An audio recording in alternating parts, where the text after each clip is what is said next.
ፀጉራችሁ እንደኔ እየተነቃቀለና እየረገፈ ካስቸገራችሁ ይሄንን የፀጉር ማሳደጊያ ሰርታችሁ ተጠቀሙት። በጣም ምርጥ ነው። ቻሌንጅ አድርጋችሁ ቢያንስ በሳምንት 2 ጊዜ ብትጠቀሙ እርግጠኛ ነኝ ፀጉራችሁ ያድጋል፣ እንዲሁም ደግሞ የሚነቃቀለውን ይቀንስላችኋል። በአንድ ጊዜ መነቃቀል ባይቀንስም ብዙ የተለያዩ ነገሮች ስትጠቀሙ ፀጉራችሁ መነቃቀልና መርገፉን ያቆማል። እኔ ፀጉሬ በጣም እየተነቃቀለብኝ ነውና፣ ምክንያቱም ያው ሁሌም እላለሁ አራስም ስለነበርኩና አራስነት አልፎኛል እንዴ ያው እያጠባው ስለሆነ በተለይ ለእናቶች ይሄንን ቪዲዮ አድርሱላቸው፣ ሼር አድርጉትና ማለት ነው። በተለይ አራስ ስትሆኑ ወይም ጡት ስታጠቡ ፀጉር የበለጠ ነው የሚረግፈው፣ እንዲሁም ደግሞ በሙቀት ይረግፋል፣ በሙቀት አማካኝነት። ስለዚህ ዛሬ ይዤላችሁ የመጣሁት በመጀመሪያ እዚህ ጋር ሮዝሜሪ፣ ፍረሽ ሮዝሜሪ ነው የተጠቀምኩት። እናንተ የደረቀ ሮዝሜሪ ካላችሁ በጣም አሪፍ ነው፣ ምንም ችግር የለውም፣ ማንኛውም መጠቀም ትችላላችሁ። ፍረሽ ግን ቢኖራችሁ ጓሯችሁ ላይ ብትተክሉ፣ በተለይ እኔ ኦዲየንሶቼ በአንደኛ ደረጃ ኢትዮጵያ ነው የምትከታተሉኝ። እስቲ ቪፒኤን አብሩልኝ ልበላችሁ እንዴ? አዎ አብርታችሁልኝ እስቲ ቪዲዮዬን እንዲቆጠር ማለት ነው።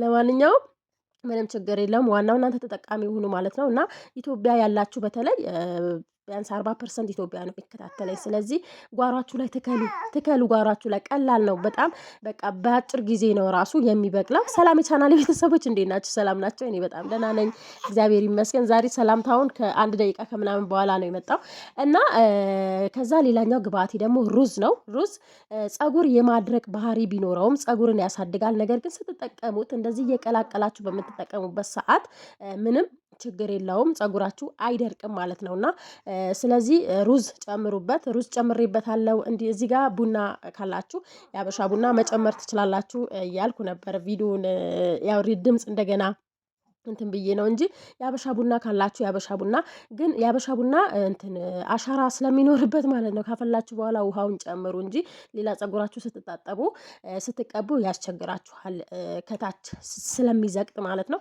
ከዛ በኋላ እዚህ ጋር አንድ ላይ እናጥበዋለን። ጥቁር አዝሙድ ጨምሬበታለሁ። ጥቁር አዝሙድ ሽበት ካለባችሁ ሽበቱን እንዲጠቁር ያደርገዋል። ሽበት ባይጠፋም ፀጉር ይጠቁራል። በየጊዜው የምትጠቀሙ ከሆነ ፀጉራችሁ ያማረና ውብ የሆነ ነው የሚሆንላችሁና ሽበት ያው የሽበት ቪዲዮ ለቅቄላችሁ ነበርና ኮመንትም እያየሁ ስለነበር በፀጉር ተፈጥሮ አይጠፋም ስላላችሁ ሽበት ባይጠፋ ራሱ በጊዜው ሽበቱ እየጠቆረ ይመጣል። ነገር ግን የምትጠቀሙት ግብአት የምታቆሙ ከሆነ ያው ነው ሽበቱ ይቀየር፣ ያው ሽበት ነው ማለት ነው፣ አይጠፋም ከነድራሹ።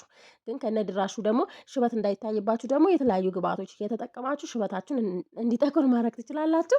እና ከዛ በኋላ ሮዝሜሪ ፀጉርን ለማሳደግ እንዲሁም ከግንባር የሸሸ ፀጉር ይመልሳል። የሮዝሜሪ ውሃ፣ የሮዝሜሪ ቅባት እውነት ለመናገር እዚህኛ ጋር በጣም ውድ ነው። እግዚአብሔርን አንድ ቀን ምናልባት አሁን ልጆች እና የመንታ ልጆች እናት ነው ያስቡት ሱቅ ሲሄድ እነሱን ይዤና አንድ ቀን ግን የሆነ ቀን ቪዲዮ ቀርጽና አሳያችኋለሁ። እና በጣም ውድ ነው የሚሸጠው የሮዝሜሪ ውሃ ብቻ ማለት ነው። የሩዝ ውሃ፣ የሮዝሜሪ ውሃ እሱም ኬሚካል ጨምረውበት ነው። እና እናንተ ደግሞ ከኬሚካል ነፃ የሆነ ቤት ውስጥ ሰርታችሁ መጠቀም ትችላላችሁ። በገበያ ላይ የሚሸጡት ኬሚካል ያለባቸው እንዳይበላሹ ሌላ ኬሚካል ይጨምሩበታል።